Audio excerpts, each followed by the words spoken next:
What happened? Told through the eyes of Baron Darby.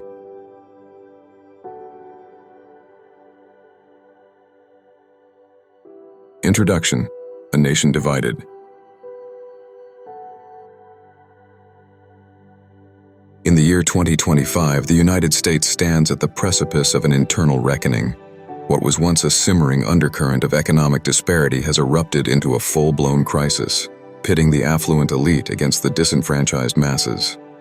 The country, long celebrated as a land of opportunity, now finds itself fractured along class line, its unity unraveling beneath the weight of corporate greed and systemic inequities.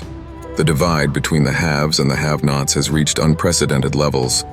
For decades, wealth had been hoarded by a select few, while wages stagnated and the working class struggled to stay afloat. The illusion of prosperity, the belief that hard work alone could lead to financial security, had faded, replaced by an uncomfortable truth. The system was designed to benefit the powerful at the expense of the many. Then came the breaking point. In a stunning display of economic warfare, the wealthiest individuals and corporations, those who had already consolidated control over industries and political institutions, took aim at the final bastion of middle-class stability, the public sector. Under the guise of fiscal responsibility and streamlining inefficiencies, mass layoffs swept through government agencies, education, infrastructure, and emergency services. Millions of public workers, teachers, healthcare providers, civil servants found themselves jobless overnight. The consequences were immediate and catastrophic.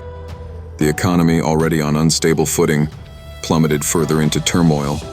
Cities saw an explosion in homelessness and crime. Public schools, once struggling but operational, collapsed under the weight of understaffing.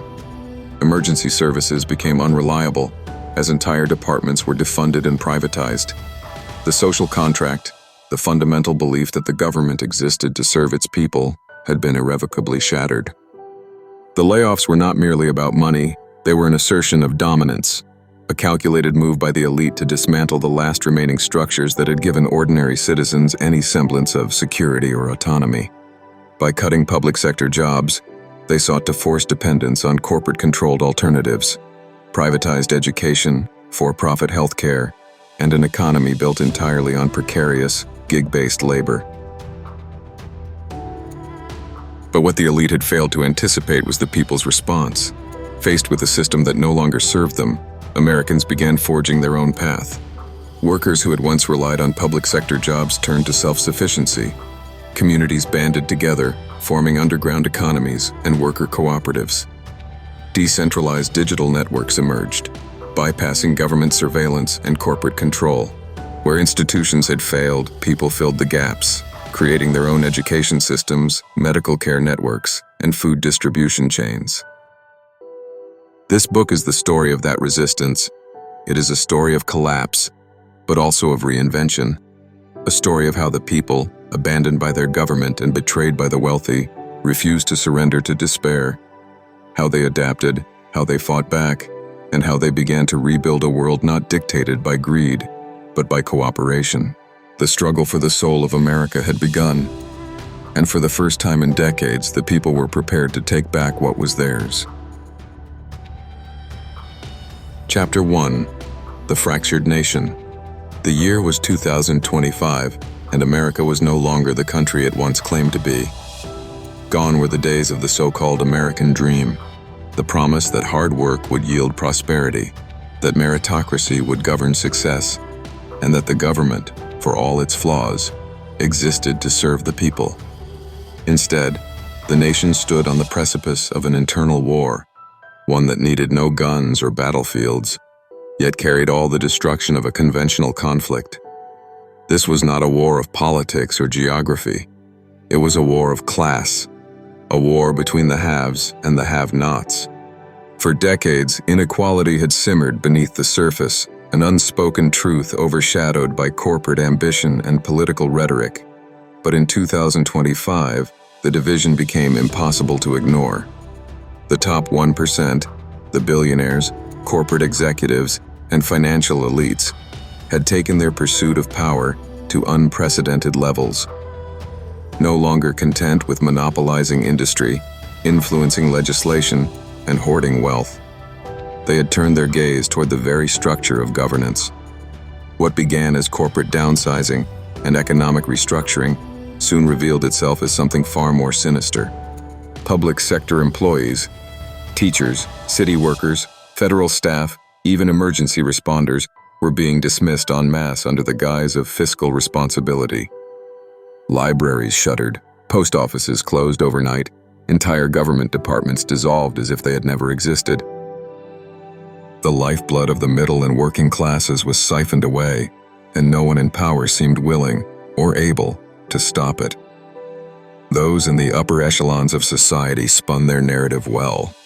They framed the layoffs as necessary cost-cutting measures, an attempt to streamline inefficiencies and modernize the workforce. But behind closed doors, the truth was more chilling. These were not just economic decisions, they were strategic moves in a game where only the wealthy knew the rules. Without public sector workers, the government itself began to buckle. Infrastructure maintenance became unreliable, schools were grossly understaffed, and hospitals struggled under an exodus of trained professionals. Millions of Americans, once protected by civil service jobs that promised stability and purpose, found themselves cast aside, forced to scramble for employment in a private sector that now controlled all aspects of economic survival. The social contract had been shattered. Anger, once whispered in frustration at dinner tables and online forums, erupted into the streets.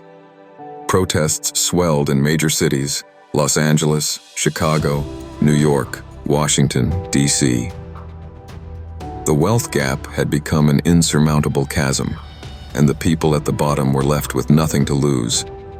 Across the country, rallies devolved into riots. Peaceful demonstrations were met with militarized police forces, and communities that had already been struggling under years of economic hardship found themselves facing a new kind of oppression: corporate authoritarianism.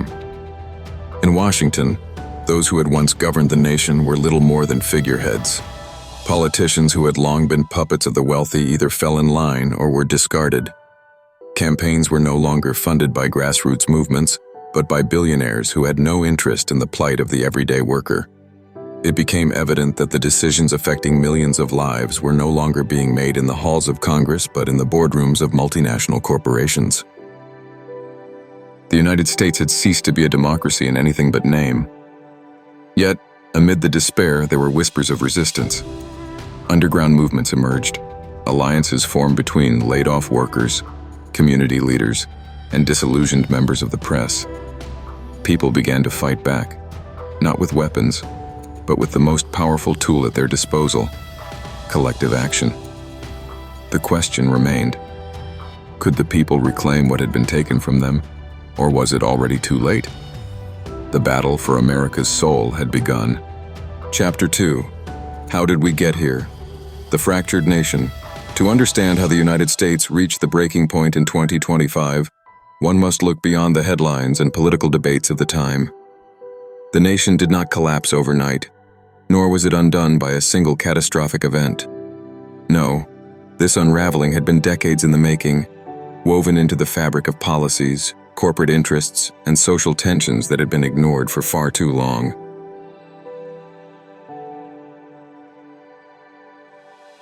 At the heart of it all was the unchecked rise of wealth disparity. Once upon a time, the United States had prided itself on being a land of opportunity, a place where anyone, regardless of background, could climb the economic ladder. But over the years, that ladder had been pulled up, rung, by those at the top. What remained was a society where a handful of billionaires controlled more wealth than the bottom half of the country combined. The middle class, once the foundation of American prosperity, had been hollowed out, leaving only the extreme ends of wealth and poverty.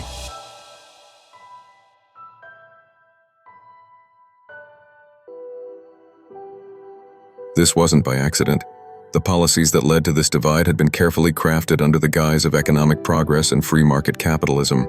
Deregulation of industries allowed corporations to grow unchecked, monopolizing sectors that had once been diverse and competitive. Tax cuts for the wealthy were championed as job creators, yet wages stagnated while executive bonuses skyrocketed. The cost of living surged while social safety nets were systematically dismantled.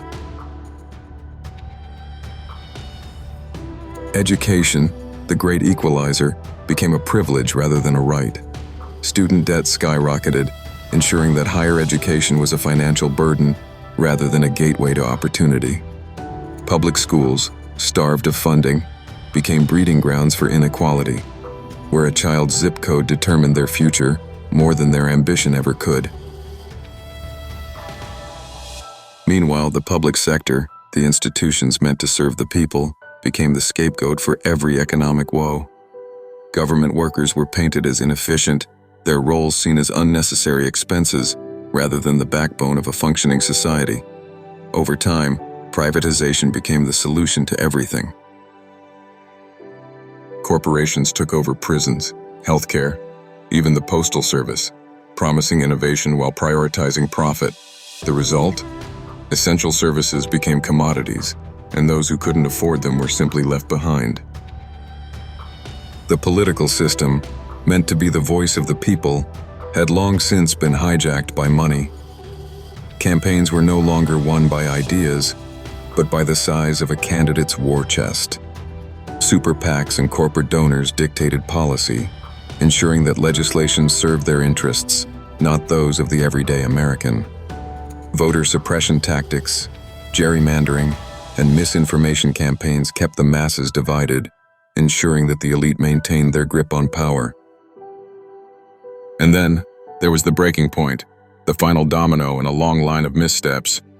The economic downturn of the early 2020s had been a warning, but instead of addressing its root causes, those in power used it as an excuse to tighten their control.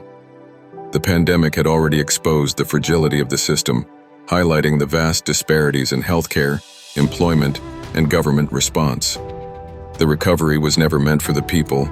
It was designed for corporations, stockholders, and those who already had wealth. By 2025, the pattern was clear. The public sector layoffs were not a random occurrence, but a calculated effort to reshape the nation into one that served only the wealthy. With government agencies gutted and oversight eliminated, corporations filled the void, turning every aspect of daily life into a transaction. No longer were people citizens of a nation. They were customers in a system that required payment for survival. Protests had begun as murmurs, discontent whispered in workplaces and online forums. But as families were evicted, hospitals closed, and cities fell into disrepair, those murmurs became shouts. The people, long dismissed as powerless, began to rise. The United States had not reached this moment by chance. It was the inevitable outcome of a system designed to benefit the few at the expense of the many. The question was no longer how did we get here, but what happens next. Chapter 3. What happens next? The struggle for the American dream. The American dream, the belief that hard work, perseverance, and determination could lead to prosperity, was once the bedrock of the nation's identity. It had lured immigrants to its shores, fueled the ambitions of countless generations, and inspired stories of rags to riches success. But by 2025, the dream had become a mirage, a promise that had all but vanished under the weight of economic disparity, political corruption, and social unrest. For the average American citizen, the question was no longer, how do I achieve the American dream? But rather, does it still exist? The public sector layoffs had stripped millions of their financial security overnight, sending shockwaves through every layer of society. Families who had once lived comfortably now found themselves unable to pay rent, drowning in debt, and scrambling for jobs that no longer offered benefits, stability, or fair wages. The gig economy, once marketed as a flexible alternative to traditional work, had devolved into a dystopian system where people competed for pennies while billionaires profited off their labor. The safety nets that had once offered a lifeline to struggling Americans, public education, affordable health care, unemployment benefits, had been hollowed out or outright dismantled. The divide between rich and poor was no longer a gap, it was a canyon. So what came next? How did American citizens, once full of hope, navigate a future that seemed designed to work against them? 1. A new era of resistance and adaptation. With the collapse of traditional pathways to success, a new wave of defiance took root. Grassroots organizations, mutual aid networks, and underground economies emerged as people sought to create their own opportunities outside of the broken system. Local communities, abandoned by federal and state governments, began taking matters into their own hands. Bartering systems and co-ops grew in popularity as people exchanged goods and services without the interference of corporate monopolies. Independent education programs sprang up, teaching people trade skills, survival techniques, and the art of financial independence. The workforce, no longer willing to accept poverty wages and exploitative conditions, turned to self-sufficiency. Many sought refuge in the digital economy, monetizing their skills through online platforms, freelancing, and decentralized work models. Some left cities altogether, seeking refuge in rural areas where they could reclaim a sense of autonomy, free from the surveillance and corporate control of urban life. 2. The political awakening. For years, politics had been a game played by the elite, with the average citizen left as nothing more than a spectator. But the mass layoffs, the corporate overreach, and the sheer cruelty of the system had awakened something in the American people.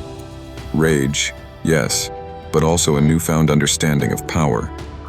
Voter participation skyrocketed, no longer driven by empty party loyalty, but by a desperate need for systemic change. Independent candidates, once dismissed as long shots, gained traction as people rejected the corporate-backed politicians who had allowed the country to deteriorate. Protests evolved into organized movements, with workers across industries banding together in mass strikes. Transportation workers shut down supply chains, teachers walked out en masse, and health workers refused to return to hospitals that had been privatized beyond recognition. Those in power fought back with censorship, intimidation, and brute force, but the people refused to back down. The question was no longer whether the system could be reformed, but whether it needed to be torn down altogether and rebuilt from the ground up. 3. The rebirth of the American dream. Despite the chaos, despite the uncertainty, one thing remained clear: the American people had not given up. If the American dream had once belonged to corporations and billionaires, it was time to reclaim it. For some, this meant redefining what success looked like. It was no longer about climbing a corporate ladder that no longer existed, or owning a home in a housing market designed to keep the working class locked out. Instead, success became about community, sustainability, and breaking free from the structures that had enslaved them. A new generation of thinkers, builders, and leaders emerged, not from Ivy League institutions, but from the streets, the factories, the homes of working-class Americans. They rejected the old system's false promises and instead created their own vision for the future, one where wealth wasn't hoarded, where power wasn't concentrated in the hands of a few, and where opportunity was truly accessible to all. But the fight was far from over. The ruling class, unwilling to relinquish their grip, would do everything in their power to maintain control. And so, the battle for the future of America would rage on, not just in the streets, but in the workplaces, in the voting booths, in the minds of those who dared to dream of something better. The American dream wasn't dead. It had simply been stolen. Now, the people were ready to take it back.